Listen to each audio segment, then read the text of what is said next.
সালাম আলাইকুম রাসেল ভাই, আমি ফয়সাল বলছি টেক্সাস ইউএসএ থেকে। আমার ওয়াইফ সামিয়া আপনার শোর অনেক বড় একজন ফ্যান এবং রেগুলার লিসনার। তো ওর রিকোয়েস্টে আজকে আমি আমার জীবনে ঘটে যাওয়া একটি ঘটনা শেয়ার করছি আপনাদের সাথে। ঘটনাটা আমার জীবনে ঘটে 2004-05 দিকে। তখন আমি ইউনিভার্সিটিতে পড়ি, ফার্স্ট ইয়ার অথবা সেকেন্ড ইয়ার হবে। তা আমি আর আমার এক ফ্রেন্ড, আমরা দুজন মিলে ঠিক করি যে আমরা 3-4 দিনের জন্য কক্সবাজার বেড়াতে যাব। তো কোনো কিছু ঠিক ছিল না, হুট করে প্ল্যান করা যে যাব। তো কোথায় উঠবো, কি করব তারও কোনো ঠিক ছিল না। তো যাই হোক, তো আমরা প্ল্যান করি যে আমরা রাতের ট্রেনে চিটাগংয়ে যাব।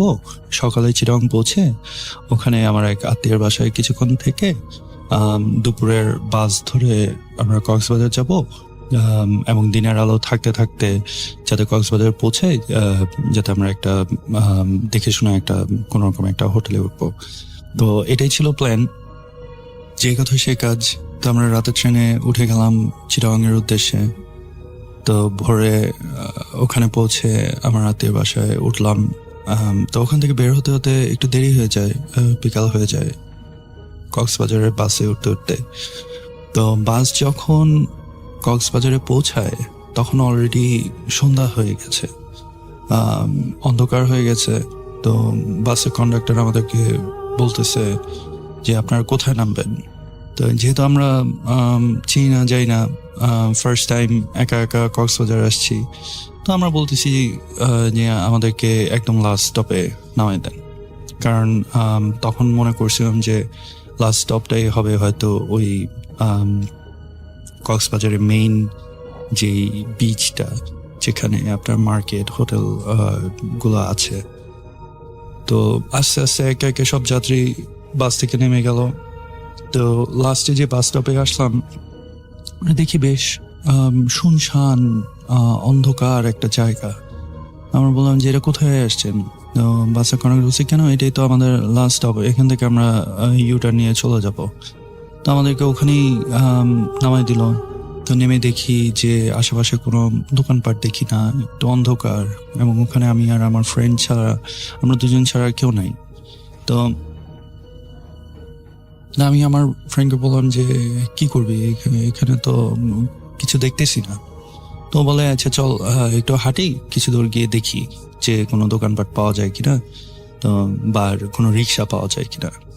তো যেই কথা সেই কাজ। তো আমাদের হাতে ছোট ছোট দুটো সুটকেস ছিল, তো ওটা হাতে নিয়ে আমরা হাঁটা ধরলাম। কিছু দূর যাওয়ার পর দেখি যে রাস্তার পাশে একটা রিক্সা দাঁড়ায় আছে, আর রিক্সার উপরে একটা মধ্যবয়স্ক একটা লোক বসা। তো আমরা গিয়ে বললাম যে এই আমরা হোটেল পাড়ায় যাবে। তো রিক্সাওয়ালা বলে ওঠেন। তো আমরা উঠলাম রিক্সায়। তো রিক্সা চলতেছে। তো রিক্সাওয়ালা বলতেছে যে কোন হোটেলে উঠবেন। বললাম যে আপনাকে হোটেল পাড়ায় নিয়ে যান, ওখানে গিয়ে দেখবো কোন হোটেলে। তো পরে সে বলতেছে যে না, আমার একটা পরিচিত হোটেল আছে, ওখানে আপনারা ভালো দাম পাবেন, নতুন হোটেল এবং অনেক সস্তা। তো আমি পরে ফ্রেন্ডের দিকে তাকায় দেখলাম যে ও একটু সম্মতি দেওয়ার মতো একটু ভাব। তাহলে আচ্ছা ঠিক আছে চলেন, ওখানেই চলেন। তাহলে যেহেতু রাত হয়ে গেছে আমাদের একটা হোটেলে উঠতেই হবে, এনিহাও অচেনা একটা শহরে আসছি। যাই হোক, তো রিক্সাওয়ালা রিক্সা চালায় যাচ্ছিল। তো আমি রাস্তাটা একটু বিবরণ দেই রাসেল ভাই। তো আমরা যে রাস্তা ধরে যাচ্ছিলাম সেখানে কোনো ল্যাম্পপোস্ট ছিল না, অন্ধকার একটা রাস্তা। হাউএভার আমরা আমাদের বাম পাশে রিক্সা যাচ্ছিল যখন, বাম পাশে একটু ঝাউবনের ফাঁকে আমরা সমুদ্র দেখছিলাম, যে সমুদ্র দেখা যাচ্ছে ওই রাস্তা থেকে। তো আমরা খুব এক্সাইটেড যে ফাইনালি এত দূর এসে সমুদ্র দেখা হলো। তো খুশি মনেই আমরা যাচ্ছিলাম রিক্সায় করে। তো রিক্সা ওই সমুদ্রের পাড় ধরে রাস্তা দিয়ে যেতে যেতে প্রায় 15-20 মিনিট যাওয়ার পরে সে একটা রাইট টার্ন নেয়। রাইট টার্ন নিয়ে একটা গলির ভিতর ঢোকে। তো গলির ভেতর ঢোকার একটু পরেই সে একটা বিল্ডিং এর গেটের সামনে এসে থামে, বলে যে এটাই হোটেল। আমরা দেখি যে বেশ নতুন একটা বিল্ডিং, সামনে একটা মেইন গেটটাও নতুন চকচক করছে।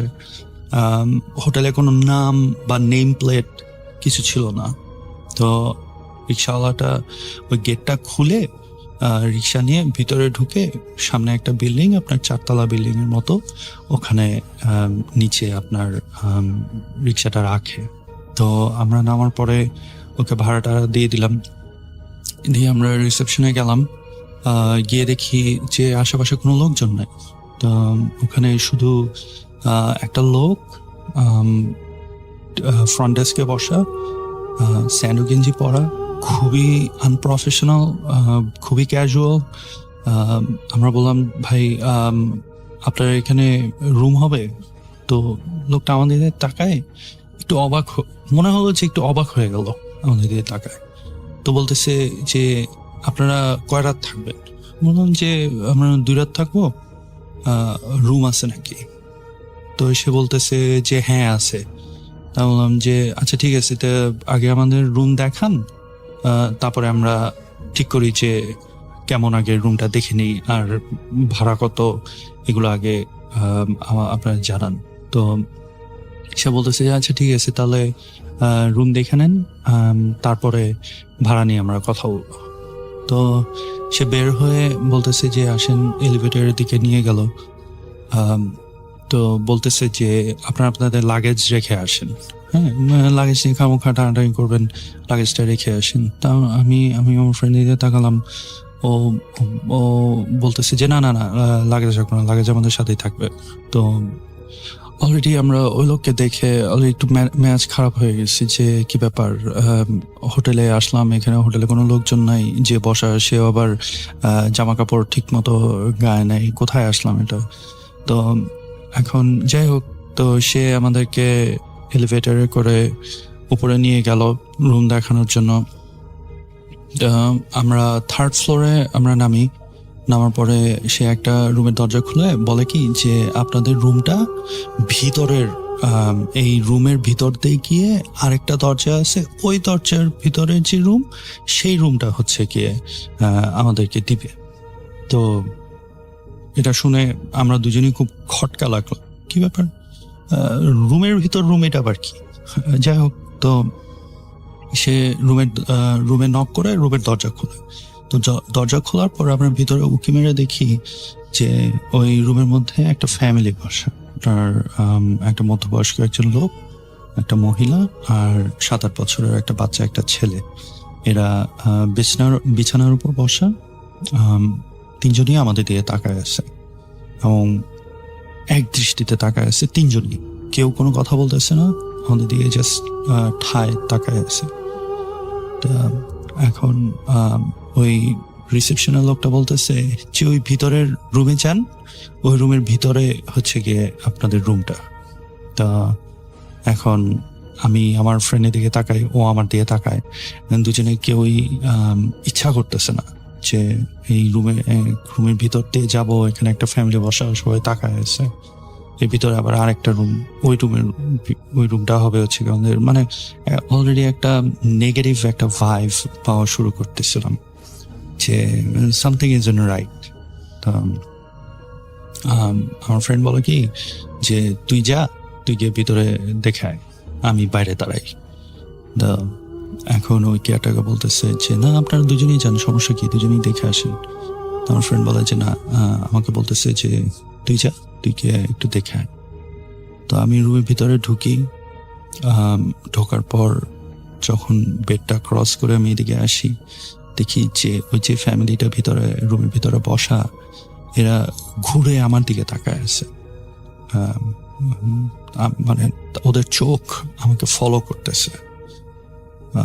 তো আমি ওই রুমটা ক্রস করে ওই পাশে যে ডোরটা, আরেকটা রুমের যে ডোরটা খুলে আমি জাস্ট ভিতরে একটু উঁকি মেরে দেখি যে নর্মাল পরিপাটি একটা রুম, একটা বেড, একটা ডেস্ক আছে, I think that's about it. তো আমি আর রুমের ভিতরে আমি আর ঢুকি না। তো আমি জাস্ট মাথাটা ঢুকে একটু উঁকি মেরে লাইট জ্বালায় একটু উঁকি মেরে আমি জাস্ট দেখে আমি বের হয়ে আসি। তো বের হয়ে এসে আমি আর আমার ফ্রেন্ড আমরা দুজনেই ওই ওই রুম থেকে বের হয়ে আমরা হোটেলের করিডোরে এসে দাঁড়াই। তো দাঁড়ানোর পরে তখন ওই যে রিসেপশনিস্ট সে বলতেছে যে আপনাদের কি রুম পছন্দ হয়েছে, আপনারা কি এখনই উঠবেন? আমরা বলতেছি যে আপনার রুমের ভাড়া কত? তো সে তখন বলতেছে ভাড়া 150 টাকা, কিন্তু আপনারা বললে এটা 100 টাকায়, আপনারা যদি 2 রাত থাকেন তাহলে 100 টাকা, আপনারা 200 টাকা দিবেন। তখন আরো একটু সন্দেহ হয় আমাদের যে লাইক নতুন একটা বিল্ডিং, নতুন হোটেল, 100 টাকা per night, it's too chip.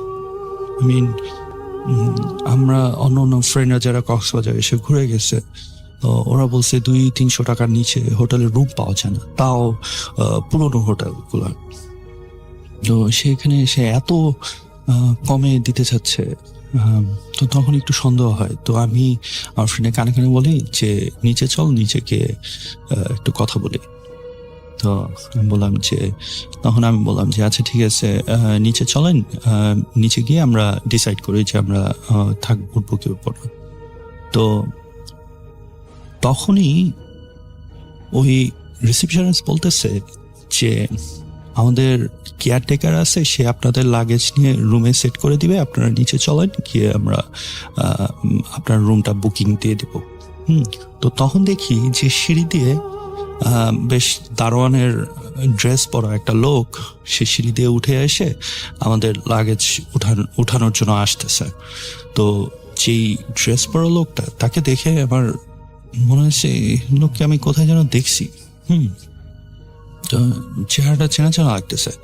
তো তাকে আর আমাদের লাগেছে, আমরা বলছি যে না, আগে নিচে চলেন, আমরা নিচে গিয়ে করি, নিচে গিয়ে কথা বলি। তখন সে আমাকে বলতেছে, ওই রিসেপশনিস্ট বলতেছে যে না, আপনারা তো রুম দেখে ফেলছেন, আপনাদেরকে তো এখন উঠতেই হবে। সে ইনসিস্ট করা শুরু করছে। তখনই আমার ম্যাচ গরম হয়ে যায়। আমি তখন তার সাথে তর্কাতর্কি শুরু, কি বলেন, আমরা তো আসছি রুম দেখতে, রুম দেখা মানে তো আর রুম ভাড়া করাটা। তো এরকম কথা, মানে তার সাথে একটা দুইটা কথা হইতেছে, কথা চালাচালি করতেছি। তখনই আমার হঠাৎ খেয়াল হলো যে আরে, এই যে কেয়ারটেকারের পোশাক পরা যে লোকটা, এটা তো আমাদের সে রিক্সাওয়ালা ছিল যে আমাদেরকে নিয়ে আসছে। তখন আমার ফ্রেন্ড আমাকে আবার কানে কানে বলতেছে যে আমার ভালো লাগতেছে না, চলো এতে বের হবে। তখন আমি বলতেছি যে আচ্ছা ঠিক আছে, আপনারা লিফটে করে আপনারা যান, আমরা আসতেছি, একটু কথা বলে নিই আমার ফ্রেন্ডের সাথে। সে লোকটা নাছোড়বান্ধা হয়ে গেছে, আমাদেরকে রুমে ঢুকে যাবে। আর ওইদিকে যে রুমের ভিতরে যে ফ্যামিলিটা ছিল, এরা দরজা খুলে আমাদের দিয়ে তাকায় আছে। তারা 3 জনই, মা, বাবা এবং 7-8 বছরের বাচ্চাটা। এবং এরা কেউ কারোর সাথে কথা বলতেছে না, এরা ঠায় আমাদের দিয়ে তাকায় আছে। তখন আমরা লাগেজ হাতে নিয়ে আমি তখন আমার ফ্রেন্ডকে বলে চল নিচে চল। তো ওরা বলতেছে যে কি আপনার রুমে উঠবেন না, এই না সেই না। তখন আমরা বলতেছি আসেন নিচে আসেন, বলে আমরা সিঁড়ি দিয়ে নামা শুরু করছি। তো তখনই আমি আমার ফ্রেন্ডকে বলি যে দেখছো ওই কেয়ারটেকারটা কিন্তু ওই রিক্সাওয়ালাটি যে আমাদেরকে নিয়ে আসছিল। তো তখন আমার ফ্রেন্ড আমাকে বলতেছে যে দোস্ত ভালো লাগতেছে না, মনে হইতেছে সামথিংস রং, চল আমরা এখান থেকে বের হয়ে যাই। আমরা সিঁড়ি দিয়ে যখন লাস্ট, মানে আমরা 3 তলায় ছিলাম, তো যখন 2 তলা পর্যন্ত নেমে লাস্টের কয়েকটা ধাপ বাকি, তখনই দেখি যে হঠাৎ বিল্ডিং এর পাওয়ার চলে গেল। তখন আমার প্রচন্ড ভয় লাগে যে কি হইতেছে, এরকম কেন হচ্ছে। আমি তখন আমার ফ্রেন্ডকে বলি যে চলো নিচে দাঁড়াবো না, হোটেল থেকে বের হয়ে যাই। তো পাওয়ার চলে গেছে। তো আমরা যখন সিঁড়িতে নামছি, সিঁড়িতে নামার পর সিঁড়ি থেকে বের হয়ে আমি আসলে বুঝতেছিলাম না যে কোন দিকে মেইন ডোরটা ছিল, কারণ আমরা ওঠার সময় তো আমরা এলিভেটর দিয়ে উঠি। তো সিঁড়িতে নামার পরে আমি বুঝতেছিলাম না যে আসলে ফ্রন্ট ডেস্কটা কোন দিকে ছিল। তো আমি আমার ফ্রেন্ডকে বলতেছি যে দেখ, অন্ধকারে হারা যাস না, তুই ইয়ে কর, চল আমরা সামনের দিকে আগাই, যেদিকে আলো আলো পাই ওদিকে যাই। হ্যাঁ, তো তখন তো এত ফ্ল্যাশ লাইট কিছু ছিল না আমাদের সেলফোনে। তো আমরা আসলে মোটামুটি অন্ধকারের মধ্যেই হাতড়াহাতড়ি করতেছিলাম যে কিভাবে বের হব এখন। তো তখন আমার ফ্রেন্ড বলে ওই যে ওইদিকে আলো দেখা যাচ্ছে, ওইদিক চল। তো আমরা ওইদিকে হাঁটা দিই, এবং হাঁটা দেওয়ার সময় একটু আগাতে গিয়ে আমি একটা জায়গায় একটু বাড়ি খাই। তো বাড়ি খাওয়ার পরে তখন অন্ধকারে আমি হাতে যেখানে বাড়ি খেলাম সেখানে মনে হলো যে ওটা ফ্রন্ট ডেস্কই ছিল। আর বাইরে খুব খুটখুটে অন্ধকার, একটু কোনো চোখে কোনো আলোই দেখা যাচ্ছিল না। তখন আমার ফ্রেন্ড আবার এক পাশ থেকে বলতেছে এই তো আমি মেইন ডোর পাইছি। আমি বলছি কি চলো বের হই এখান থেকে। তো আমি আমার ফ্রেন্ডের ভয়েস ফলো করে আমরা ওখান থেকে বের হলাম। তো ও যখন গেট খুলে বের হলো, বের হওয়ার পরেই আমরা দুজনই অনেক বড় রকমের একটা শক খেলাম। এবং এখন আমার ফ্রেন্ড বলতেছে আমরা কি এখানেই এসছি? আমি আশেপাশে তাকায় দেখি যে সব জায়গা অন্ধকার, আর মানে মিলছে না যে আমরা যেটা দেখে আমরা হোটেলে ঢুকলাম, হোটেল থেকে বের হওয়ার পর চোখের সামনে অন্য অন্য জিনিস দেখতেছি। তো তখন আমরা ওই হোটেলের এন্ট্রান্স থেকে একটু সামনে আগে এসে মেইন গেটের দিকে যাব। মেইন গেটের দিকে তখন আমি মেইন গেটটা ধরে আমি ওটা ওপেন করতে নেই, এবং তখন দেখি যে মেইন গেটটা অনেক পুরনো জং ধরা। আমার কাছে মনে হলো যে এটা এত পুরনো জং ধরা হবে কেন? কারণ আমরা ঢোকার সময় তো দেখলাম যে brand new building, brand new gate, সব চকচক করতেছে। কিন্তু মেইন ডোর যখন আমি হাত ধরে খোলার চেষ্টা করতেছি তখন দেখি যে জং ধরা এবং পুরনো, মানে কোনো কিছু মেক সেন্স করতেছে না। তো আমি গেট খুলে আমি আমার ফ্রেন্ডকে বলি তুই বের হ, আমি বের হচ্ছি। তো ও বের হয়ে যায় মেইন গেট দিয়ে। তো আমি যখন হব তখন আমি একটু ঘুরে আমি পিছনে তাকানোর পর যেটা দেখলাম রাসেল ভাই, আমি আসলে ওটার জন্য প্রস্তুত ছিলাম না। দেখি যে আমরা যে বিল্ডিং থেকে বের হয়েছি সেটা আসলে কোনো চারতলা হোটেল বিল্ডিং ছিল না, এবং ওটা কোনো নতুন কোনো কনস্ট্রাকশনও ছিল না। এটা একটা পুরনো একটা ভাঙাচোরা একটা বাড়ি, এবং পুরনো বলতে বেশ পুরনো, যে জায়গায় জায়গায় ইট বের হয়ে আসছে, প্লাস্টার খসে পড়ছে, এর একটা বাড়ি। এবং ঠিক যেই জায়গা থেকে, যেই ডোর থেকে, হোটেলের মেইন এন্ট্রান্স থেকে আমরা বের হয়ে আসছি, সেখানে ওই কেয়ারটেকারটা দাঁড়ায় আমাদের দিকে তাকায় ছিল। আমি আমার ফ্রেন্ডের দিকে তাকায় আমি বলতেছি তোরতে। তো এটা বলেই আমার হাতে যে লাগেজটা ছিল এটা আমি দুই হাতে জড়ায় ধরে আমি দৌড়ানো শুরু করি, এবং আবার কথা শুনে আমার ফ্রেন্ডও আমার পাশে ও দৌড়ানো শুরু করে। এবং দুজনেই আমরা এত ভয় পাই, প্রচন্ড ভয় পাচ্ছিলাম, এবং কেউই আমরা পিছনের দিকে তাকানোর সাহস করতে পারতেছিলাম না। তো আমরা দৌড়াই, আমরা গলি থেকে বের হয়ে আসি। বের হয়ে যেই মেইন রোডে এসে পড়ি, ওখানে যেখান থেকে আমার কাছে মনে হচ্ছিল যেখান থেকে আমরা আসছিলাম তা সেদিকে আমরা দৌড়ানো শুরু করি। এবং রাস্তায় কোনো ল্যাম্পপোস্ট নাই, অন্ধকার, এবং আমরা দৌড়াতে থাকি। এবং যাই না কতক্ষণ ধরে দৌড়াচ্ছিলাম, একটা সময় দেখি অন্য পাশ থেকে একটা হেডলাইটের আলো আসতেছে। তো কাছাকাছি আসার পর দেখি যে একটা টেম্পো।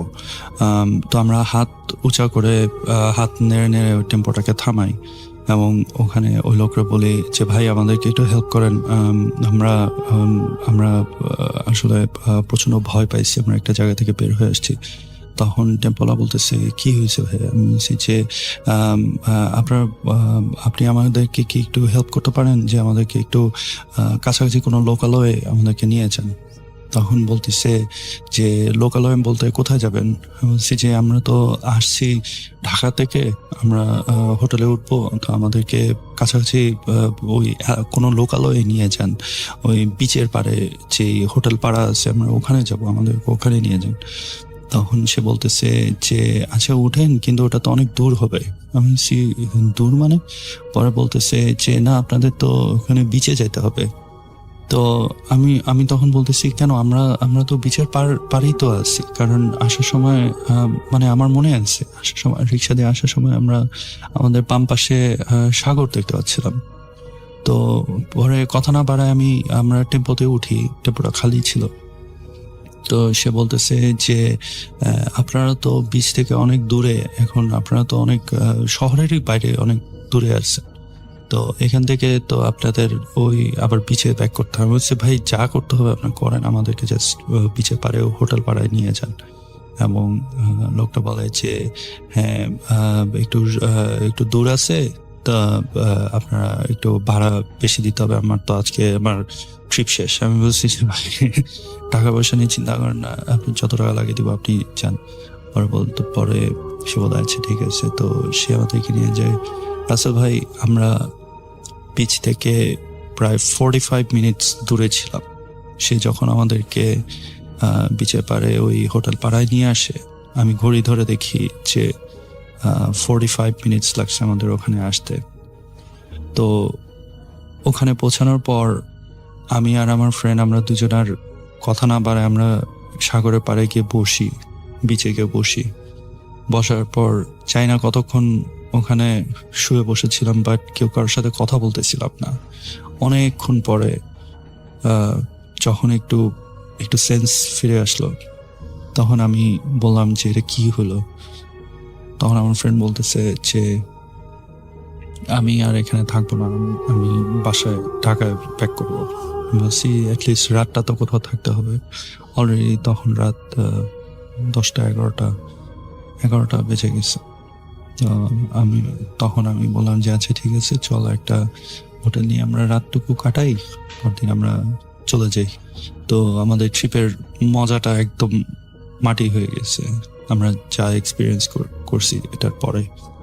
তো যাই হোক, ওখানেই আমরা পিছে পাড়ে একটা হোটেল এক রাতের জন্য ভাড়া করি এবং পরদিন দুপুরে আমরা বাসে করে আমরা ঢাকার উদ্দেশ্যে রওনা দিয়ে আমরা চলে আসি। তো এই ছিল আমার ঘটনা রাসেল ভাই, অনেক ধন্যবাদ এটি শেয়ার করার জন্য। অনেক ভালো থাকবেন এবং আপনার লিসেনারদেরকে আমার পক্ষ থেকে অনেক শুভেচ্ছা।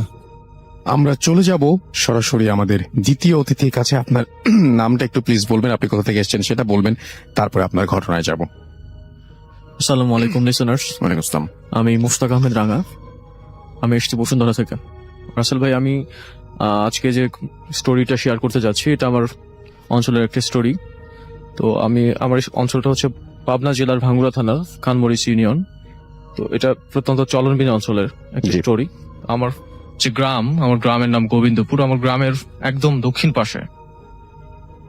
পাশে একটা ভিটা আছে রাসেল ভাই। ওই ভিটা কেন্দ্রিক ঘটনাটা। জি। ভিটাটার নাম হচ্ছে হাড়িপাড়া ভিটা। আমি একটু বর্ণনা দিয়ে নিচ্ছি যে হাড়িপাড়া ভিটার নামটা কেন হলো।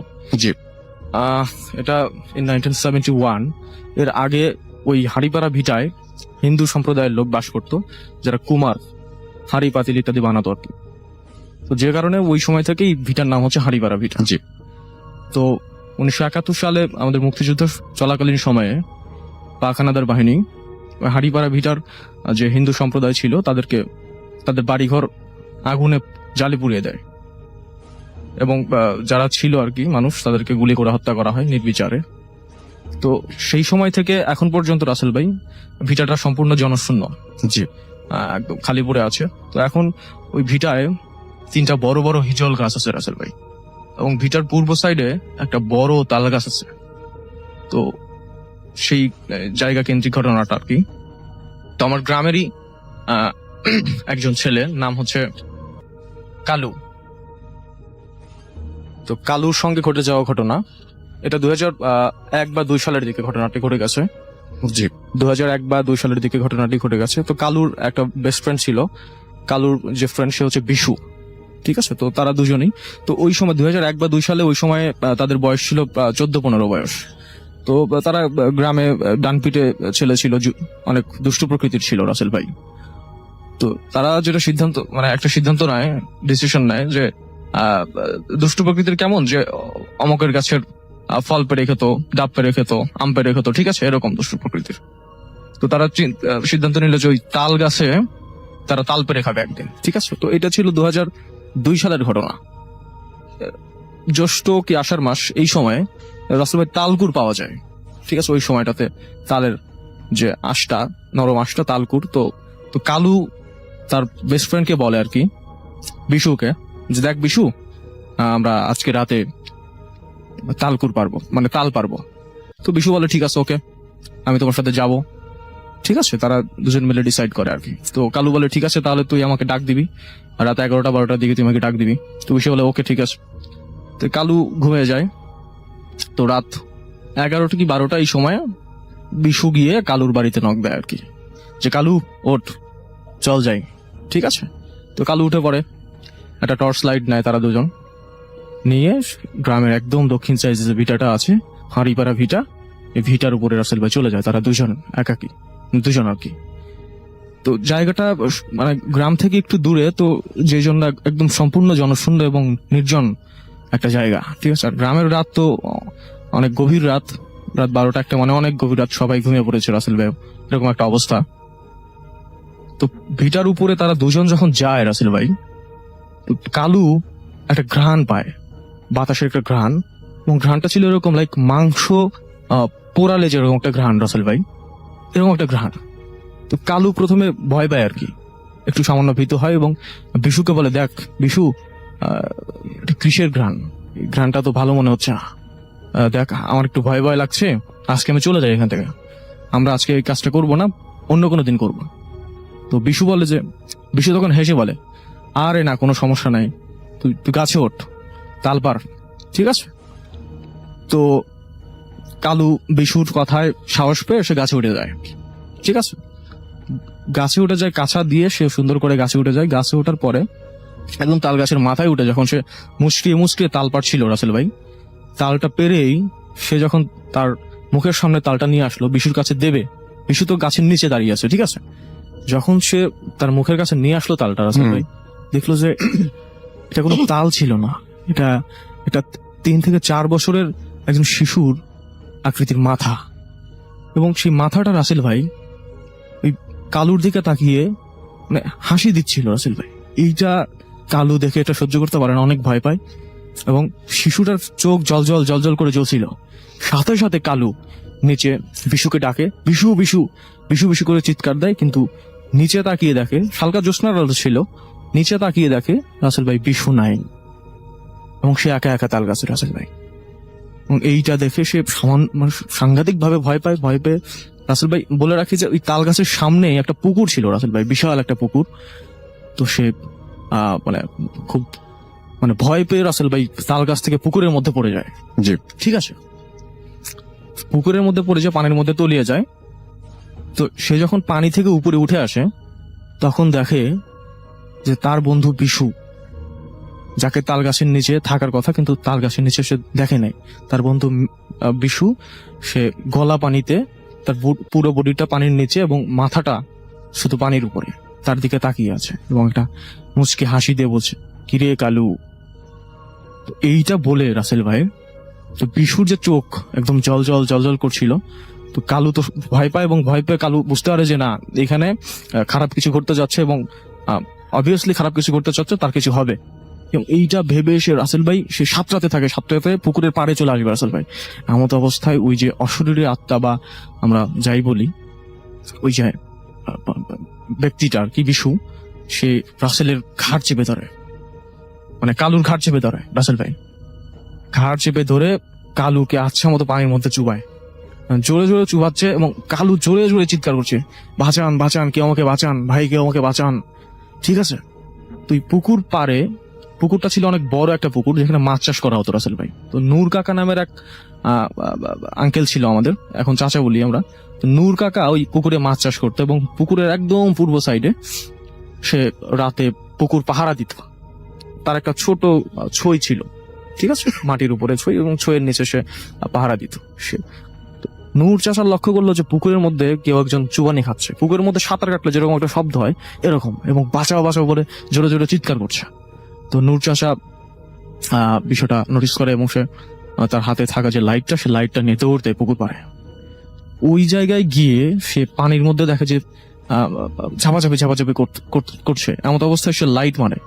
যখনই সে রাসেল ভাই লাইট মারে, তখনই মাথাটা রাসেল ভাই, মানে বিশু নামের যে অশরীরী আত্মাটা, ঠিক আছে, তার দিকে যখন সে মাথা ঘুরে তাকায় রাসেল ভাই, লাইটে তো চোখ বড় বড় জল করছিল, লাল আলো। তো রাসেল ভাই এইটা দেখে সেও সাংঘাতিক ভাবে ভয় পায়, এবং একটা সময় যেটা হয় সেটা হচ্ছে যে ওই অশরীরী আত্মাটা রাসেল ভাই পানির মধ্যে ডুব দিয়ে চলে যায় রাসেল ভাই। এবং কালু দ্রুত সাঁতার পারে, আর পুকুর পাড়ে উঠার পরে সে সেন্সলেস হয়ে যায় রাসেল ভাই। তো রাসেল ভাই তারপরে নূর কাকা কালুকে কাঁধে করে বাসার উপরে নিয়ে যায়, মানে তার বাড়িতে নিয়ে যাওয়ার পরে পানি টানি ঢেলে সুস্থ করা হয়, সেন্সলেস মানে অবস্থায় থেকে অজ্ঞান ফেরে আর কি। তো ঠিক আছে, এরপরে কালু সব ঘটনা খুলে বলে যে আমার সঙ্গে তো বিশু গেছিল, ঠিক আছে। তো কালুর ফ্যামিলি বিশুর বাড়িতে যায় ওই রাতেই। তো বিশুর মাকে জিজ্ঞেস করে কি ব্যাপার বিশুর আম্মা, আপনার ছেলে কই, ঠিক আছে। তো বিশুর আম্মা বলতেছে রাসেল ভাই, বিশু তো আমার ঘুমায় গেছে অনেক আগে, সে তো বাইরে যায় নাই। তাহলে রাসেল ভাই বিষয়টা লক্ষ্য করেন যে এখানে কিন্তু বিশু কালুর সঙ্গে যায় নাই রাসেল ভাই, তাহলে গেলটাকে, ঠিক আছে। এরপর থেকে রাসেল ভাই কালু কখনোই অত রাতে আর কখনো বাইরে বেরোয় নাই, এবং সাংঘাতিক ভাবে ভয় পায় ছেলেটা। তো এই ছিল আমার ঘটনা রাসেল ভাই। রাইট, আমাদের সঙ্গে আছেন আপনাদের প্রিয় আফনান ভাই, এবং আফনান ভাইয়ের ঘটনা শুনবো আমরা আজকে, এবং আশা করছি যে আফনান ভাইয়ের ঘটনা যেরকম আপনাদের পছন্দ সেরকম আজকেও অনেক বেশি ভালো লাগবে। চলুন শুনে আসি আফনান ভাইয়ের ঘটনা। থ্যাংক ইউ রাসেল ভাই। এখন যার ঘটনাটি আপনাদের সামনে উপস্থাপন করব, উনি একজন রেমিটেন্স যোদ্ধা ভাই। ওনার নাম মোহাম্মদ শরীফুল ইসলাম। ওনার বাড়ি কুমিল্লা জেলার ব্রাহ্মণপাড়া থানার ছোট ধুসিয়া গ্রামে। উনি বর্তমানে মালয়েশিয়ার সেলাঙ্গরে একটি কোম্পানিতে কর্মরত রয়েছেন। উনি যে ঘটনাটি শেয়ার করেছেন, এই ঘটনাটি ওনার নিজের সাথেই এই অল্প কিছুদিন আগেই ঘটে গেছে। সময়টা 2024 সালের অক্টোবরের 2 তারিখ রাত 12টার আশেপাশে হবে, এমন একটা সময়। ওনাদের কোম্পানিতে নিয়ম ছিল 15 দিন রাত্রে আর 15 দিন দিনে কাজ করতে হয়। তো ওনার তখন কাজ ছিল রাতের বেলা। উনি কাজ শুরু করেছেন রাত 8টা থেকে, আর 4 ঘন্টা কাজ করার পর ওনাদের রাতের খাবারের সময় হয়, তখন রাত বাজে 12টা। এই জন্যই 12টা যে বাজে এইটার একটা সময়ের হিসাব ওনার কাছে ছিল, আর 12টার আশেপাশে 12টা 10-15 এরকম একটা সময় হবে তখন। তো উনি সবসময় খাবার মেসে খেতেন, কিন্তু ওই দিন কিছু সমস্যার কারণে মেসে রান্না হয়নি, তাই মনে মনে ঠিক করলেন যে ওই রাত্রে উনি হোটেলে খাবেন। তো সেই চিন্তা করেই ওনার কোম্পানি থেকে মোটামুটি 10 মিনিট হাঁটলেই একটি হোটেল রয়েছে। হোটেলটার নাম হচ্ছে মালয়েশিয়া কে হোটেল। ওইটা নাকি 24 ঘন্টায় খোলা থাকে। উনি একাই বেরিয়ে পড়লেন হোটেলের উদ্দেশ্যে। ওনার কোম্পানি থেকে ওই হোটেলে যাওয়ার রাস্তা দুইটা, একটা মেইন রোড দিয়ে আর আরেকটা হলো একটি বন্ধ হয়ে যাওয়া কোম্পানির পাশ দিয়ে। মেইন রোড দিয়ে গেলে একটু ঘুরে যেতে হয়, আর ওই বন্ধ হয়ে যাওয়া কোম্পানির পাশ দিয়ে গেলে একটু তাড়াতাড়ি যাওয়া যায়। তো উনি ওই কোম্পানির পাশ দিয়ে যাওয়া শুরু করলেন। 2019 সালে এই কোম্পানিতে আগুন লাগার কারণে এটি নাকি বন্ধ করে দেওয়া হয়েছে। তো উনি ওই কোম্পানির পাশ দিয়ে হেঁটে যাচ্ছেন, মোবাইল টিপতে টিপতে। 3 থেকে 5 মিনিট হাঁটার পর হঠাৎ ওই বন্ধ কোম্পানির 2য় তলার ভেতরের একটি রুম থেকে লাইটের আলো জ্বলা দেখতে পান। জ্বলছে নিপছে, অথচ পুরো ফ্লোরে বা পুরো বিল্ডিংয়ের কিন্তু কোথাও আলো জ্বলছে না। তো উনি মনে মনে ভাবলেন, না আরে, এই বিল্ডিংয়েতে আসলে বিদ্যুৎ সংযোগ অনেক আগে থেকেই বিচ্ছিন্ন। এই বিল্ডিংয়ে যখন আগুন লাগে এরপর থেকে ওই যে বিদ্যুৎ সংযোগ বিচ্ছিন্ন রয়েছে, এর মধ্যে আর কখনোই বিদ্যুৎ সংযোগ দেয়া হয়নি। আর পুরো বিল্ডিংয়ের কোথাও আলো নাই, সব দিকে ঘুটঘুটে অন্ধকার। এই রুমে কেন আলো জ্বলছে নিভছে? তো উনি ভেবেছিলেন হয়তোবা কোনো কারণে বিদ্যুৎ সংযোগ স্থাপন করা হয়েছে, কাজ চলছে। উনি এটা স্বাভাবিকভাবেই নিয়েছেন। একটু কৌতূহলী ভাব থাকলেও বিষয়টা নিয়ে আসলে খুব ভাবনা চিন্তা করার সময় ওনার ছিল না। উনি ওনার মতো করে পথ চলতে শুরু করেন। 4-5 কদম সামনে হাঁটার পর হঠাৎ করে ওনার মাথার উপর একটি শব্দ শুনতে পান। শব্দ শুনে উনি উপর দিকে তাকান কিন্তু কিছু দেখতে পান না। পরে আবার হাঁটতে শুরু করেন। হঠাৎ করে উনি দেখতে পান যে ওনার গায়ে রক্তের মতো কালচে এই টাইপের কোনো কিছু, একটা তরল পদার্থ পড়ছে। তো উনি তখন উপরের দিকে তাকিয়েছেন, আর উনি যেটা দেখেছেন সেটা দেখে মারাত্মক ভয় পান। উনি দেখলেন একটি মেয়ে, মুখ মনে হয় পুড়ে গেছে, শরীরের মাংস যেন শরীর থেকে এক্ষুনি খসে পড়বে, কি ভয়ঙ্করভাবে হাসি দিচ্ছে, মুখের হাড়, দাঁতের চোয়াল এগুলোও দেখা যাচ্ছে। আশেপাশে তো আলো ছিল, ওই বিল্ডিংয়ের ভেতরে আলো না থাকলেও আশেপাশে তো অনেক বড় বড় লাইট টাইট তো থাকেই, বিভিন্ন বিল্ডিংয়ের উপরে ফ্লাড লাইট থাকে, সেগুলোতে কিন্তু স্পষ্টই দেখা যায়। আর উনি স্পষ্টভাবে এটা দেখেছিলেন। এই দৃশ্য দেখে ওনার শরীর তো ভয়ে জমে গেছে। উনি কি চিৎকার দিবেন না কি করবেন ভেবে পাচ্ছিলেন না। হঠাৎ করে কি হলো, ওই মেয়েটা এক লাফ দিয়ে ওই যে কিছুক্ষণ আগে যেই রুমে আলো জ্বলছিল নিভছিল যেটা দেখেছিলেন ওই রুমটার দিকে চলে গেল। আর যেই না চলে গেল ওই রুমটা হঠাৎ করে অন্ধকার হয়ে গেল, অথচ কিছুক্ষণ আগেই সেখানে আলো জ্বলছিল নিভছিল। এমনকি ওই মেয়েটা ওই রুমের দিকে দৌড় দেওয়ার আগেও এমনটাই হচ্ছিল। ওনার তো আসলে ভয়ে এমন অবস্থা খারাপ হয়ে গিয়েছিল যে কি দোয়া পড়বেন কোনটা পড়বেন না এইটা আসলে মাথায় কাজ করছিল না। যেটা মুখে আসে ওটাই পড়ছে। এটা পড়তে পড়তে কিসের কি হোটেলে গিয়ে খাওয়া দাওয়া, দৌড়ে ওনার কোম্পানিতে চলে আসছেন।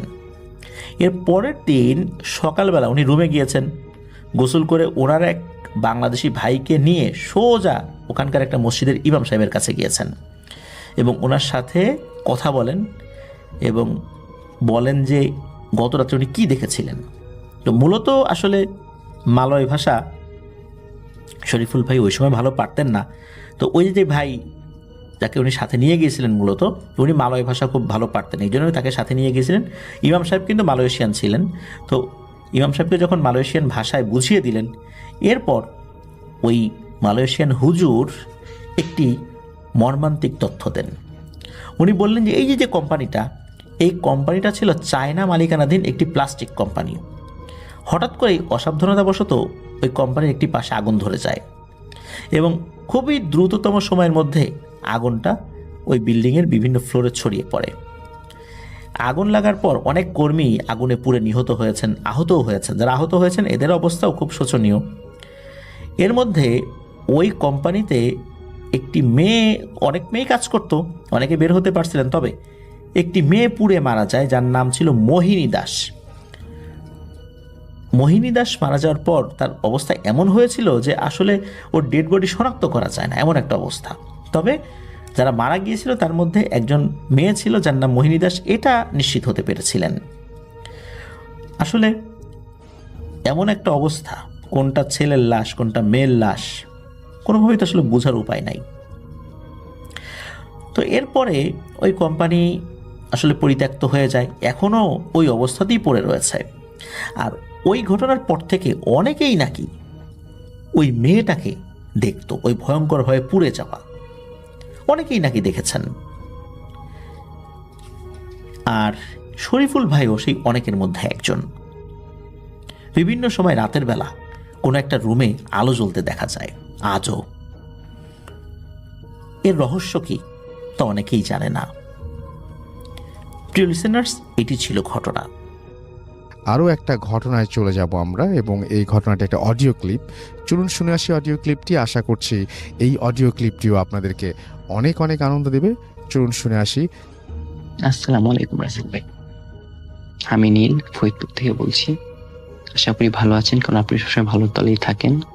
সেই 2010 সাল থেকে আপনার ভূত ফিল্ম শোনা হয়। তো যাই হোক, আমি ঘটনায় চলে যাই।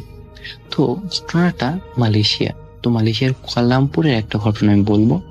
তো ঘটনাটা ঘটে আমার চাচার সাথে। তো আমার চাচা মালয়েশিয়ার একটা প্রাইভেট ইউনিভার্সিটিতে পড়তেন। তো ওনার বাসা ছিল কুয়ালালামপুরে। তো কুয়ালালামপুর থেকে ওনার ভার্সিটিতে যেতে ট্রেনে 40 মিনিটসের মতো লাগতো। তো উনি সবসময় ট্রেনে যাতায়াত করতেন। তো ওনার নাইট সেশনে ক্লাস ছিল, তো উনি প্রতিদিন ঠিক মতো আসা যাওয়া করতেন। তো হঠাৎ করে একদিন ওনার রুটিনটা এমনভাবে চেঞ্জ করা হয় যে ওনার ক্লাস শুক্রবারে সকাল 9টা থেকে পড়ে যায়। তো একটা কথা বলে রাখি, ওনার বাসা থেকে সকালে ওনার ভার্সিটিতে যাওয়ার মতো আসলে কোনো ট্রেন ছিল না। তো উনি বেশ একটা বিপাকে পড়েছেন যে ওনার ক্লাসগুলো মিস হতে থাকে শুক্রবারের। তো এখানে ভাই ওনার একজন ফ্রেন্ড ছিলেন বাঙালি, যিনি ইউনিভার্সিটির পাশেই থাকতেন। তো উনি ওনাকে প্রস্তাব দেন যে উনি যেখানে থাকেন সেখানে একটা রুম ফাঁকা আছে, তো উনি চাইলে সেখানে থাকতে পারেন জাস্ট বৃহস্পতিবার 8টা। তো এর বিনিময়ে যে এই ভাড়াটা আসে তো সেটা ওনাকে পে করতে হবে। তো বেশ লোভনীয় একটা প্রস্তাব এবং ভালো একটা প্রস্তাব, বেশ ভাড়াটাও বেশ কম ছিল। তো উনি কোনো কিছু না ভেবেই উনি রাজি হয়ে যান, কজ ক্লাসগুলা মিস হচ্ছিল। তো উনি রাজি হয়ে যান। তো ভাইয়া ফার্স্ট বৃহস্পতিবার রাতে, তো পরের দিনের ক্লাস ছিল, তো উনি একটা জিনিস লক্ষ্য করেন, তো ওই রুমে উনি একাই ছিলেন। পাশের রুমগুলায় সবাই 2 থেকে 3 জন করে থাকতো, বাট ওই রুমটা ফাঁকা ছিল। তো ওনার জিনিসটা বেশ খটকা লাগে যে এক রুমে এভাবে গ্যাদারিং করে আছে, কিন্তু একটা রুম ফাঁকা আছে, তো এই রুমে তো তারা থাকতে পারে, কেন এই রুমটা ফাঁকা? তো যাই হোক, তো উনি সেভাবে চিন্তা করেন না। তো উনি রাত 12টার দিকে ঘুমিয়ে পড়েন, যেহেতু পরের দিন সকালে ক্লাস ছিল। তো উনি বেশ ঘুমিয়ে পড়েন। তো ওনার ঘুম ভেঙে যায় আনুমানিক 2টার দিকে। তো ওনার ঘুম ভেঙে যায়, মনে হতে থাকে যে ওয়াশরুমে অ্যাটাচ ছিল, তো ওয়াশরুমে মনে হয় যে কেউ একজন ওয়াশরুমে কেউ শাওয়ার নিচ্ছে। তো ওনার বেশ খটকা লাগে, কজ ওনার রুমের ডোর ভেতর থেকে লক করা ছিল যেহেতু। তো এখানে কোনো সম্ভাবনাই ছিল না যে কেউ একজন বাইরে থেকে এসে ওনার বাথরুমের শাওয়ার নেবে। তো জিনিসটা উনি ঘুম থেকে উঠেন। তো উনি উঠে দেখেন যে বাথরুমের দরজাটা আটকানো বাইরে থেকে, কিন্তু বাথরুমের লাইটটা জ্বালানো। উনি স্পষ্ট মনে আছে উনি লাইট অফ করে শুয়েছিলেন। তো এবং উনি বাথরুমের দরজা খুলে দেখেন বাথরুমের শাওয়ারটা ছাড়া। তো বাথরুমের শাওয়ারটা যেহেতু ছাড়া উনি দেখেন, তো ওনার বেশ খটকা লাগে। তো উনি ভাবেন হয়তো কোনো কলে সমস্যা ছিল, তো উনি শাওয়ার অফ করে দেন। তো অফ করে দিয়ে উনি এসে যখনই শুয়ে পড়েন, তো সবচেয়ে বিচিত্র জিনিসটা এখনই ঘটে ভাই। তো উনি খেয়াল করেন, উনি শুয়েছেন খুব সম্ভবত 5 থেকে 10 মিনিট হবে। উনি খেয়াল করেন ওনার খাটের সাথেই ভাই জানালা ছিল। তো জানালাতে উনি যেটা দেখতে পান, হঠাৎ করে সামথিং লাইক এ সার্কেল ওনার জানালার সামনে এসে পড়ে। তো এমন একটা সার্কেল, বিশাল বড় একটা সার্কেল, যেটা জানালা থেকে সবকিছু স্পষ্ট দেখা যাচ্ছিল, এবং সার্কেলে পুরা রুম দিনের মতো আলো হয়ে যায়। তো উনি হতভম্ব হয়ে যান, এটা কি হচ্ছে। তো উনি দেখতে পান জানালা থেকে কোনো কিছুর মতো একটা হাত, 2টা হাত, বেশ কালো লোমশ 2টা হাত ওনার দিকে এগিয়ে আসছে, এবং এগিয়ে এসে ওনার পা 2টা টান দিয়ে ধরে। তো উনি বেশ লম্বা ছিলেন, তো উনি শুয়েছিলেন খাটে, এবং খাটের সাথেই জানালাটা ছিল। তো এসে ওনার পাটা ধরে ফেল। তো উনি ভয়ে আল্লাহ নাম নিতে থাকেন এবং আয়াতুল কুরসি পড়েন, এবং উনি ফোনে একটা সূরা চালিয়ে দেন, এবং কিছুক্ষণের মধ্যেই তিনি দেখেন যে আসলে কিছুই নেই। তো উনি সর্বপ্রথম ভাবেন হয়তো হ্যালুসিনেশন হতেই পারে। তো উনি ওই দিন রাতে এই ঘটনাটা ফার্স্টে কারোর সাথে শেয়ার করেন না। তো উনি যাই হোক বেশ সুন্দরভাবে ঘুমিয়ে যান। তো পরের বৃহস্পতিবারে ভাই কাহিনী ঘটে। তো উনি কাহিনীটা কারোর সাথে তখন পর্যন্ত কারোর সাথে শেয়ার করেন নাই। তো পরের বৃহস্পতিবার যে ঘটনাটা ঘটে, উনি রাত ওই দিন উনি খুব দেরি করেই ঘুমান। ওনার ঘুমাতে ঘুমাতে রাত 1টার মতো বেজে যায়, 1টা-1:30 বেজে যায়। তো ওই রকমই রাত 3টার দিকে ওনার ঘুম ভেঙে যায়। তো ওনার ঘুম ভেঙে যায়। তো উনি চোখ খুলে যেটা দেখতে পান, একটা বিভৎস দৃশ্য দেখতে পান। উনি দেখেন ওনার মাথার উপরে যে ফ্যানটা ঘুরছে, তো ফ্যানের উপরে একটা অবয়ব একটা ছায়ার মতো বসে আছে ঠিক ফ্যানের পাখার উপর, এবং জিনিসটার পা অস্বাভাবিক রকমের লম্বা। জিনিসটার পা প্রায় ওনার গার সমান চলে এসেছে, এবং জিনিসটা উপর হয়ে ওনার দিকে তাকিয়ে আছে। তো উনি একটু ভেবে দেখেন একটা জিনিস, আপনি রাতে ঘুম থেকে উঠে দেখলেন একটা জিনিস ফ্যানের উপর বসে আছে এবং পুর হয়ে আপনার দিকে তাকিয়ে আছে। তো উনি অন্ধকারে যতটুকু দেখলেন, উনি মুখটা বেশ বোঝা যাচ্ছিল না যেহেতু অন্ধকার ছিল, বাট উনি দেখলেন যে জিনিসটার চুলগুলা বেশ বড় বড় এবং একটা সাদা টাইপের একটা জামা পরা ছিল। তো উনি এটা দেখে উনি জোরে একটা চিৎকার দেন।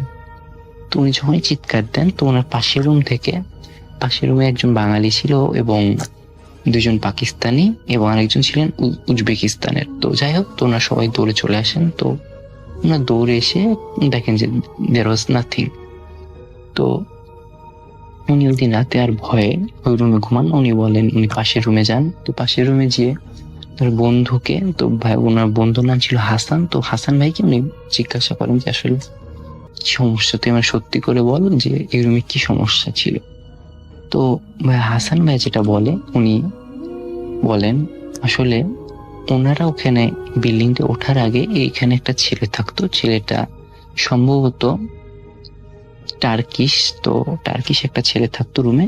তো একদিন হঠাৎ করে ছেলেটার রুম থেকে চিৎকারের আওয়াজ আসে। তো লোকজন ভাবে যে হয়তো এমনি, লোকজন যে দেখতে পারে যে দরজা বাইরে থেকে আটকানো। তো যারা ছিল তারা হয়তো ভাবেন যে তেমন কিছুই না। তো যাই হোক, তারা কেউ পাত্তা দেন, তারা দরজা খোলারও চেষ্টা করেন। তো এরকম 1 থেকে 2 দিন পার হয়ে যায়। তো ভেতর থেকে একটা বাজে একটা স্মেল আসতে থাকে রুমের ভেতর থেকে, যে একটা মনে হয় কোনো কিছু একটা পচে গেছে। তো এরকম সামথিং লাইক দ্যাট, এরকম একটা স্মেল আসে। তো তখন লোকজন সত্যি ভয় পেয়ে যান। তো বলে রাখি, বাসার মালিক ছিলেন একজন চাইনিজ ভদ্রলোক। তো উনি আশেপাশে কিছু লোক এনে দরজাটা ভাঙেন। দরজা ভেঙে ওনারা যেটা দেখতে পান সেটা হলো সবচেয়ে ইন্টারেস্টিং ঘটনা। ওনারা দেখতে পান ছেলেটা দেহ ছিন্ন ভিন্ন হয়ে আছে এবং ছিন্ন ভিন্ন হয়ে রুমের সারা দেয়ালে ছড়িয়ে ছিটিয়ে আছে এবং দরজার ভিতর থেকে লক করা। তো এই কাহিনী যদি জানাজানি হয়ে যায় তাহলে এই রুম কেউ ভাড়া নিত না। তো এর জন্য ওনারা নতুন করে সব প্লাস্টার করেন এবং এই কাহিনী বেশি লোক জানতো না। কিন্তু সমস্যা, এই কাহিনীর পর থেকে ওই রুমে ভাই কেউ থাকতে পারে না, এরকম সবাই বিভিন্ন সমস্যার সম্মুখীন হতো। তো এরপর আমার চাচা ওইখানে আরেকটা বাসা ভাড়া করেন, পুরোপুরি ভাড়া করতে হয় তাকে, বাধ্য হয়েই দেন ক্লাস করতে হয়। তো এই ছিল ভাই আমার ঘটনা। তো মালয়েশিয়ার এরকম চাচার সাথে ঘটে এরকম বেশ কিছু ঘটনা আছে, যদি এটা শেয়ার করা হয় ভবিষ্যতে ইনশাআল্লাহ আরো অনেক কিছু শেয়ার করব, এই আশা নিয়ে আছি। আসসালামু আলাইকুম। আরও একটা ঘটনায় চলে যাব আমরা, এবং এই ঘটনাটা একটা অডিও ক্লিপ। চলুন শুনে আসি অডিও ক্লিপটি। আশা করছি এই অডিও ক্লিপটিও আপনাদেরকে অনেক অনেক আনন্দ দেবে। চলুন শুনে আসি। হ্যালো লিসেনার্স, হ্যালো রাসেল ভাই, আসসালামু আলাইকুম। আশা করি সবাই ভালো আছেন, ভালো দলে আছেন। আমি আজকে যে ঘটনাটা শেয়ার করব, এই ঘটনাটা আসিফ ভাইয়ের। তো তিনি আমাকে যেভাবে ঘটনাটা লিখেছেন আমি চেষ্টা করব আপনাদের মাঝে সেইভাবে ঘটনাটা বলার। আসিফ ভাই ঢাকার ব্যস্ত এলাকার মিরপুরে একটি বহুতল ভবনের 7 তলায় থাকত। তিনি আসলে একা থাকতেন। তো তিনি একটি বেসরকারি ফার্মের আর্কিটেক্ট বা কাজের চাপে প্রায় কাজ করেন। তো কাজের চাপে প্রায় তিনি গভীর রাত পর্যন্ত জেগে থাকতে হয় তাকে। তার জীবন ছিল অত্যন্ত রুটিনবদ্ধ, তাই অলৌকিক বিষয়ে তার বিশ্বাস ছিল না। তার কাছে সবকিছু ছিল লজিক্যাল। তো 2023 সালে এক শীতকালে আসিফ ভাই একটি নতুন প্রজেক্টে কাজ শেষ করে রাত 2টার দিকে ল্যাপটপ বন্ধ করলো। যখন তিনি ঘুমানোর প্রস্তুতি নিচ্ছেন, ঠিক তখনই তার ব্যক্তিগত মোবাইল ফোনটি বেজে উঠল এবং স্ক্রিনে কোনো নাম্বার বা নাম দেখাচ্ছে না, কেবল লেখা ছিল আননোন নাম্বার। এই ধরনের একটা লেখা ছিল। নর্মালি আমরা ফোন দিলে তাকে তো নাম্বার দেখায়, কিন্তু এখানে ডিরেক্ট আননোন ইংরেজিতে অক্ষরে আননোন নাম্বার লেখা। আসিফ এত রাতে অচেনা নম্বর থেকে কল আসাটা স্বাভাবিক মনে করলো না। সে কলটা কেটে দিল। মিনিট 5 পরে আবার সেই একই কল। এবার সে বিরক্ত হয়ে কলটি রিসিভ করলো। ওপাশ থেকে কোনো কথা শোনা গেল না, কেবল একটি অত্যন্ত মৃদু এবং ঘষা শব্দ আসতেছিল। মনে হয় যে কোনো কিছু ঘষা খাচ্ছে, এরকম একটা সাউন্ড আসতেছিল। অনেকটা যেন কেউ তার নখ দিয়ে পুরনো কাঠের মেঝেতে কিছু একটা আশ্রাচ্ছে। তো আসিফ জিজ্ঞেস করলো যে হ্যালো, কে বলছেন? কিন্তু কোনো উত্তর নেই, শুধু সেই ক্রমাগত আশ্রানোর শব্দ। প্রায় 30 সেকেন্ড পর কলটি যেন হঠাৎ করে কেটে গেল। তো সময় তখন ছিল রাত ঠিক 2:30।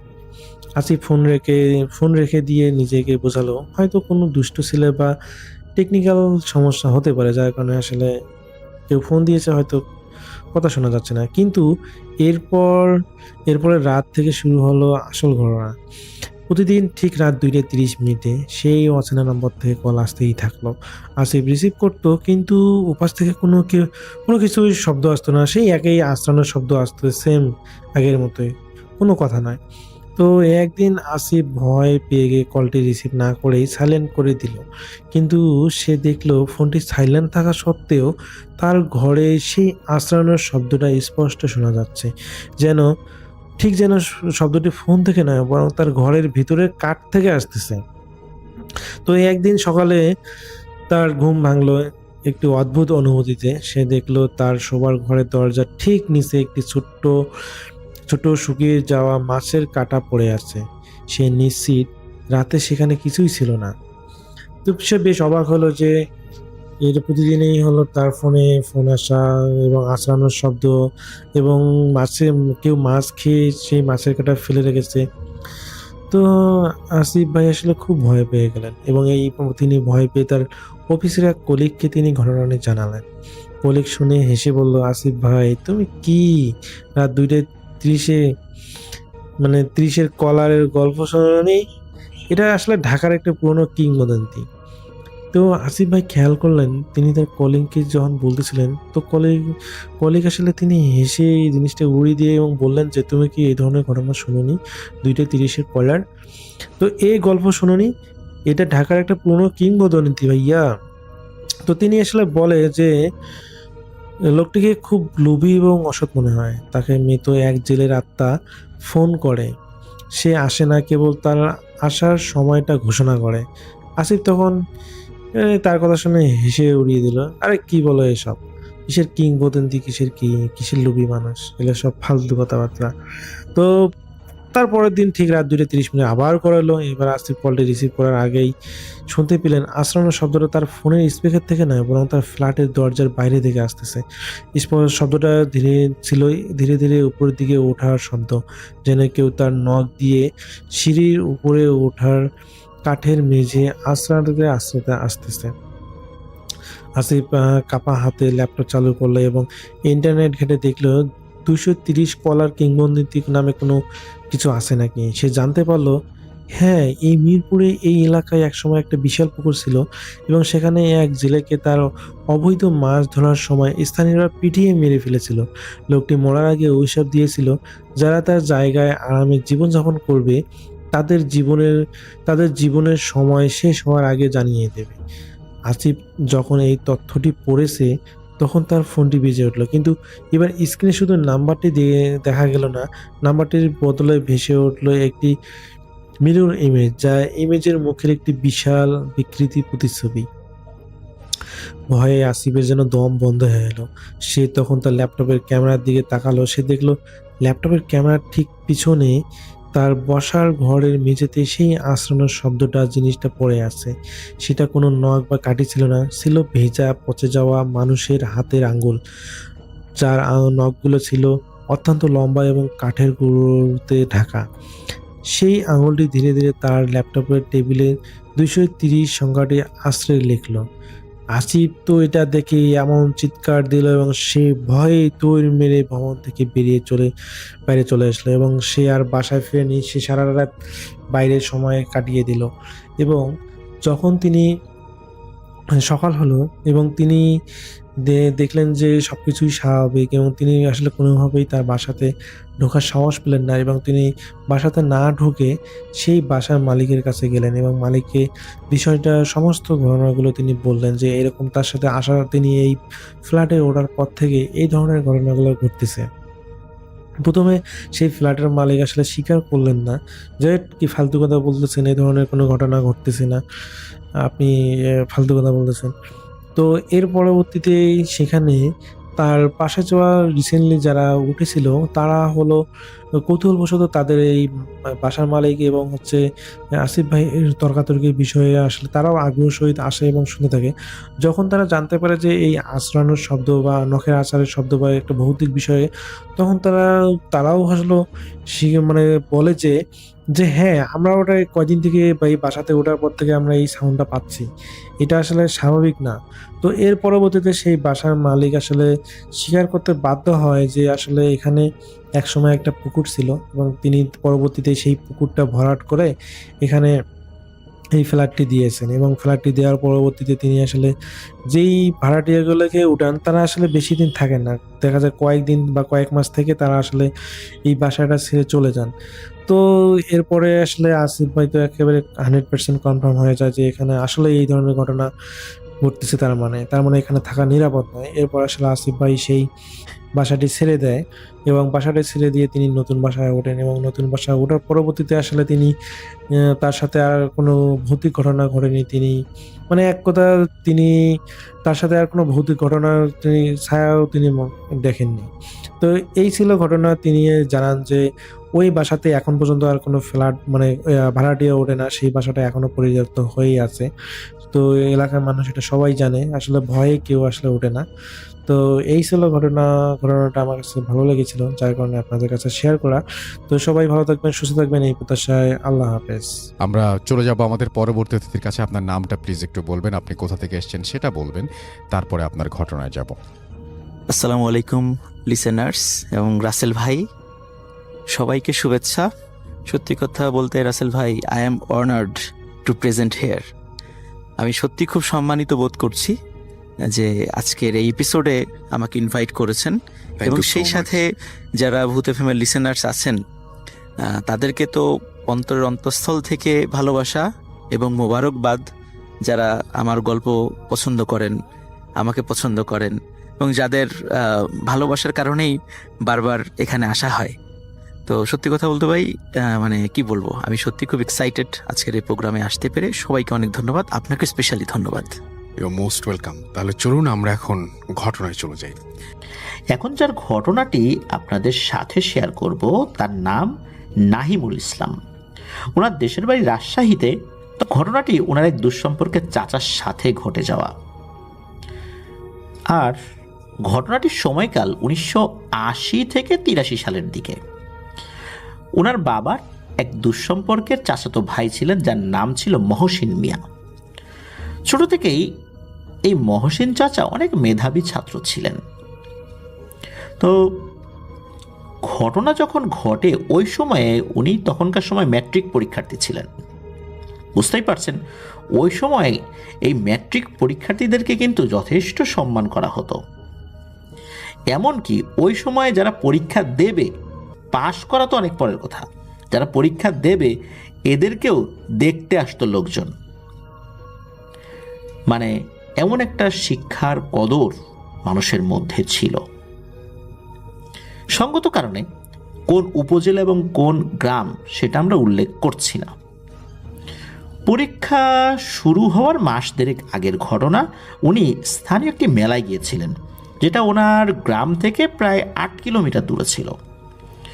উল্লেখ্য যে ওই এলাকায় আশ্বিন মাসের শেষ দিনে বিশাল একটা মেলা বসত। মেলাটির বয়স প্রায় 300 বছর, এখনো বসে। ওখানে কিন্তু বিভিন্ন ধরনের জিনিস আসতো, সার্কাস, যাত্রাপালা, এরকম জিনিস আসতো। বিশেষ করে যাত্রাপালা তো থাকতোই। তো চাচার আবার যাত্রাপালা দেখার খুব শখ ছিল।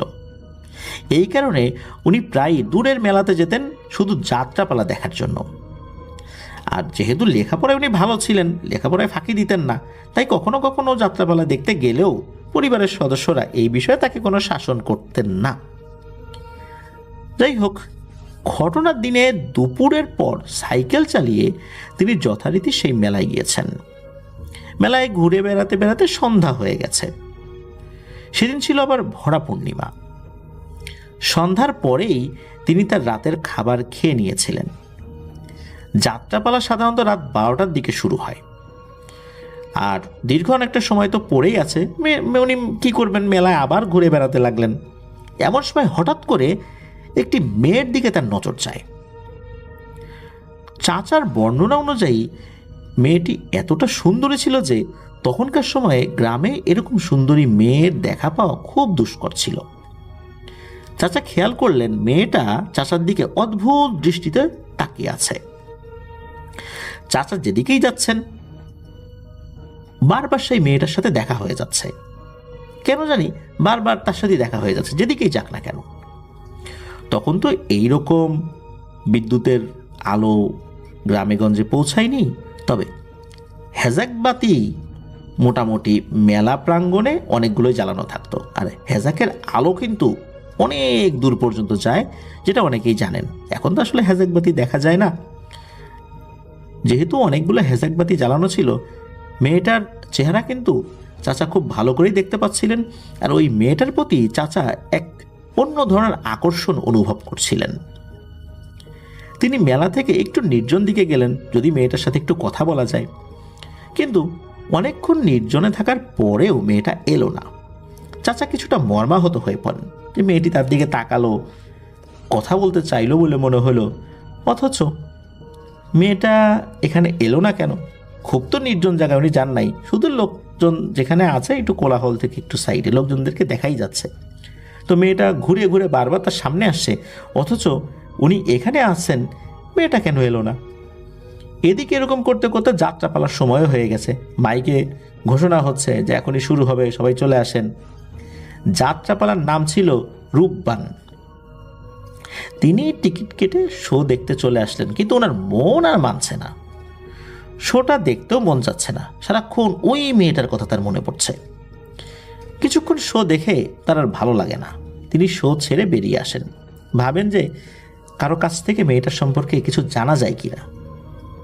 কিন্তু উনি শো শেষ তো হয় না, এই শো থেকে বেরিয়ে এসে দেখেন যে কিছু মিষ্টির দোকান ছাড়া কোনো খাবারের দোকান বা অন্য কোনো দোকানই খোলা নেই। তো চাচা ভাবলেন যে ওইখানে গিয়ে মেয়েটার ব্যাপারে খোঁজ খবর নেবেন। তো চাচা মিষ্টির দোকানে গিয়ে খোঁজ নিলেন, কোনো উত্তর পেলেন না। তারা বললেন কই, এরকম তো কাউকে দেখেই নেই। চাচা আশাহত হয়ে যাত্রাপালার তাঁবুর কাছেই তার সাইকেলের কাছে গেলেন, উদ্দেশ্য বাড়িতে চলে আসবেন আর যাত্রাপালায় ঢুকবেন না। সাইকেলের তালা উনি খুলছেন, ঠিক তখনই পেছন থেকে একজন বলে ওঠে, অনেক রাত হয়ে গেছে, এখন বাড়ি যেও না বাবা, ভোরে যেও। চাচা ঘুরে দেখলেন যে ওনার বাবার বয়সী একজন মানুষ, তবে তার কথায় চাচা আসলে পাত্তাই দিলেন না। চাচা চিন্তা করলেন যে এখন চলেই যাব, আর সারা রাত এখানে থেকে কি করব, যাত্রাপালা দেখতে ভালো লাগতেছে না। ভালো লাগবে না হলে একটা অন্য কথা ছিল। আর ওনার আরও একটা উদ্দেশ্য ছিল যে মেয়েটা হেঁটে হেঁটে হয়তো বা আশেপাশে কোথাও গিয়েছে, দেখি রাস্তায় পাই কিনা, এটা কোন বাড়ির মেয়ে। তো ওনার মাথায় আসলে তখন ওই মেয়ের চিন্তাটা ছাড়া অন্য কোনো চিন্তাই ছিল না। রাত তখন প্রায় 2টো বেজে গেছে। যাই হোক, উনি ওই মুরব্বী ভদ্রলোকের কথা না শুনে মেলার মাঠ থেকে বেরিয়ে গেলেন। এরপর উনি কি মনে করে পেছন দিকে তাকালেন, তাকিয়ে দেখলেন ওই লোকটাকে কোথাও দেখা যাচ্ছে না। তখন মাইকে ওই যাত্রাপালার কিছু শব্দ টব্দ হচ্ছিল, গান হচ্ছিল। চাঁদের আলোয় পথ চলতে একটুও কষ্ট হচ্ছিল না চাচার। মেলাটা ছিল নদীর পাড়ে, সেখান থেকে কাঁচা সড়ক দিয়ে ইটের রাস্তায় ওঠা যেত। তো চাচা সাইকেল চালিয়ে আসছেন, কিন্তু তার কেমন যেন একটু খটকা লাগছিল, কারণ আসার সময় রাস্তার আশেপাশে অনেক বাড়িঘর ছিল, কিন্তু এখন কিছুই নেই। শুধু চারপাশে ফসলি মাঠ ছাড়া কিছুই দেখা যাচ্ছে না। হালকা কুয়াশা আর চাঁদের আলো, কেমন যেন একটু অন্যরকম ভাব, অন্যরকম একটা অনুভূতি। তার মাথায় নাকি ওই সময় শুধু সেই মেয়ের চিন্তাটাই আসছিল। এদিকে তিনি যে ভুল রাস্তায় অনেকখানি চলে এসেছেন তা খেয়াল করেন নাই। সেই সময় তার পানির জন্য খুব পিপাসা পেয়েছিল। কিছু দূরেই একটা স্লুইস গেট, অনেকে সুইস গেট বলে, তো সেই স্লুইস গেট দেখা যাচ্ছে। তিনি ভাবলেন সেইখানে সাইকেল থামিয়ে খালে নেমে পানি খাবেন। তাই স্লুইস গেট আসতেই তিনি সাইকেল থামিয়ে পানিতে নামলেন, ঠিক ওই স্লুইস গেটের নিচে। বেশি পানি ছিল না অবশ্য। পানি খেয়ে উপরে উঠে আসতে গিয়ে খুব মিষ্টি একটা সুঘ্রাণ পেলেন তিনি, সাথে নূপুরের শব্দ।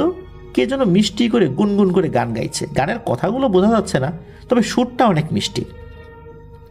চাচা ভালো করে চারদিকে তাকালেন, না কিছুই নাই, তো কিছুই দেখা যাচ্ছে না। হঠাৎ করে তার চোখ গেল খালের অন্য প্রান্তে। দেখলেন যে ওই সেই মেয়েটা খালের পাড়ে পা পানিতে ডুবিয়ে পানি নিয়ে খেলছে। চাচার তো কথা বন্ধ হয়ে গেছে। চাচা তো পুরোই অবাক। আরে এতক্ষণ তো একেই খুঁজছিলেন, আর এই মেয়েটা এইখানেই একা একা রাতের বেলা বসে আছে। চাঁদের আলোতে মেয়েটার পোশাক সহ হাত পা চেহারা সব কিছুই স্পষ্ট বোঝা যাচ্ছিল, মনে হচ্ছে সেগুলো চকচক করছে। কিন্তু কোনো কারণবশত মেয়েটা চাচাকে কোনো কিছু বলছে না। চাচা নাকি তখন হিতাহিত জ্ঞান শূন্য অবস্থা। তিনি খালের মধ্য দিয়েই ওই পারে যাবার চেষ্টা করছেন। এইবার মেয়েটা ওনার দিকে তাকায় এবং অদ্ভুতভাবে খিলখিল করে হেসে ওঠে আর হাতের ইশারা করে আস্তে আস্তে কাছে আসার ইশারা করে। চাচা বলে ওঠেন, এই মেয়ে তুমি কে? তুমি এখানে কি করো? মেয়েটা তখন বলে ওঠে, এই পারে এসো, তোমার জন্যই তো এখানে অপেক্ষা করছি। চাচা ওই অবস্থাতেই ওই মেয়েটার দিকে আগাতে থাকেন। তার আসলে তখন সেন্স কাজ করছে না যে সে কোথায় যাচ্ছে, রাতের বেলা এই মেয়েটা এখানে কি করে, তার গার্ডিয়ান কোথায়। চাচা তখন মেয়েটার কাছ থেকে 3 থেকে 4 হাত দূরে ছিলেন। এমন সময় হঠাৎ করে কে যেন তার মাথাটা খালের পানিতে চেপে ধরে, দানবীয় শক্তি দিয়ে পানির ভেতরে চেপে ধরেছে। চাচা পানি থেকে উঠতে চাচ্ছেন কিন্তু পারছেন না। অনেকক্ষণ চেষ্টার পরেও তিনি যখন পারলেন না, পানি খেতে খেতেই মনে হচ্ছিল উনি মারা যাচ্ছেন। তার চোখে অন্ধকার নেমে আসে। পরের দিন চাচাকে খালের পাড়ে অজ্ঞান অবস্থায় পাওয়া যায়। তাকে উদ্ধার করেন স্থানীয় কৃষক। তাদের ভাষ্য মতে চাচাকে যখন পাওয়া গিয়েছিল তখন তার সারা শরীরে অনেক আঁচড়ের দাগ পাওয়া গিয়েছিল। তবে খুবই আশ্চর্যের কথা হলো, অজানা একটা সুঘ্রাণ চাচার শরীর থেকে নাকি পাওয়া যাচ্ছিল, যেটা তখনকার যুগের কোনো আতরের সাথে মেলেই না। এরপর তাকে বাড়িতে নিয়ে আসা হলো। এরপর চাচা সব কথা বললেন যে কি হয়েছিল, একদম মেলার শুরু থেকে শেষ পর্যন্ত, তার অজ্ঞান হওয়ার আগ পর্যন্ত, তখন মানে তার সেন্স ছিল, এই পর্যন্ত কি হয়েছিল সেটা উনি বললেন। মূলত এরপর থেকেই চাচা কেমন যেন অন্যরকম হতে শুরু করেন। উনি কথা খুব কম বলতেন, কেউ কিছু বললেই রেগে যেতেন আর বলতেন, আমি চলে যাব, আমাকে যেতে দাও। কিন্তু কোথায় যাবে এই প্রশ্ন করা হলে তিনি কিছুই বলতেন না, শুধু মুচকি হাসতেন। উনি প্রায় সারাদিনই ঘুমাতেন আর রাতে জেগে থাকতেন। কার সাথে যেন কথা বলতেন, তবে কি ভাষায় কথা বলতেন এটা কেউ বুঝতে পারতো না। মনে হচ্ছে অজানা কোনো এক ভাষায় সে কথা বলছেন, কিন্তু কোন ভাষা? ওই সময় তার বাড়ির লোকজনও তো টুকটাক লেখাপড়া জানতেন, তারা কোনো ধরনের কোনো আসলে শব্দ বুঝতে পারতেন না। এদিকে চাচার স্বাস্থ্য কিন্তু খারাপ হতে থাকে। তাকে মনে হচ্ছে চেনাই যায় না, এত শুকিয়ে গেছেন অল্প কিছুদিনের মধ্যেই। এদিকে এই চাচা আসলে কি দেখেছিলেন না দেখেছিলেন, কোথায় কি হয়, টুকিটাকি জিনিস কিন্তু এই যে আমাদেরকে যিনি ঘটনা পাঠিয়েছেন তার আব্বার সাথে, মানে এই যে নাহিমুল ইসলাম ভাইয়ের আব্বার সাথে টুকটাক কিছু বিষয় শেয়ার করতেন আর কি। মূলত এই ঘটনার বিস্তারিত বিবরণ কিন্তু এই নাহিমুল ইসলাম ভাইয়ের আব্বার কাছ থেকেই পরিবারের সবাই জানতে পেরেছিলেন। উনি যে বলেন নাই তা না, বলেছিলেন, কিন্তু একদম বিস্তারিত পুঙ্খানুপুঙ্খ বিবরণটা মূলত ওনার কাছ থেকেই জানেন। তখন সবাই বুঝতে পারে, আরে এ তো পরি আসর করছে, রাতের বেলা এই পরির সাথে কথা বলে। তখন ওনারা তো হুজুর কবিরাজ ধরা শুরু করেন। টুকটাক চিকিৎসা করানো শুরু আসলে তারা করেছিলেন, কিন্তু আসলে কোনো ফল হয়নি। ঝাড়ফুঁকের সময় নাকি তিনি বলতেন যে ওই জগতে তার একজন স্ত্রী আছে, তাকে যে কোনো সময় তার কাছে নিয়ে যাবে, তাই তাকে যেন কোনো ধরনের ঝাড়ফুঁক না করা হয়, এটা নাকি উনি বলতেন। কিন্তু পরিবারের সদস্যরা কিন্তু করেই যাচ্ছিলেন যে কোনোভাবে এই পরীর আসর থেকে তাকে বের করতে হবে। ওনার এই ঘটনাটা টোটাল 40 দিন স্থায়ী ছিল। এক রাত্রে হঠাৎ করে মুখ ভর্তি রক্ত বমি করতে করতে তিনি মারা যান। পরের দিন তার ম্যাট্রিক পরীক্ষার প্রথম দিন ছিল। আর এত কষ্ট পেয়ে উনি মারা গিয়েছিলেন, ওই সময় এই নাহিমুল ভাইয়ের আব্বাও সেখানে উপস্থিত ছিলেন। এক অদ্ভুত ব্যাপার হলো, ওনার মৃত্যুর সময় সেই অদ্ভুত সুগন্ধিটা এতটাই তীব্র হয়েছিল যে কেউ ঠিক মতো নাকি এই সুগন্ধির কারণে নিঃশ্বাসও নিতে পারছিল না, মানে এত তীব্র ছিল। অনেক সময় খুব কড়া গন্ধ আমাদের নাকের কাছে আসলে আমাদের শ্বাস নিতে যেরকম কষ্ট হয় ওরকম হচ্ছিল। আরও একটা অদ্ভুত ব্যাপার হলো, চাচা মারা যাওয়ার প্রায় 3 মাসের মতো সেই গন্ধটা ওই বাড়িতে ছিল। কিছুতেই সেটা দূর করা যাচ্ছিল না। সেটার উৎস কি এটাও কেউ জানতো না, আর কেউ কখনো জানতেও পারে নাই। অদ্ভুত ব্যাপার হলো, চাচা কেন মারা গেলেন? কে তাকে হত্যা করলো? সেই পরীটা কি হত্যা করেছে, নাকি ওই পরীটার কোনো আত্মীয় স্বজন ক্ষিপ্ত হয়ে চাচাকে হত্যা করেছে?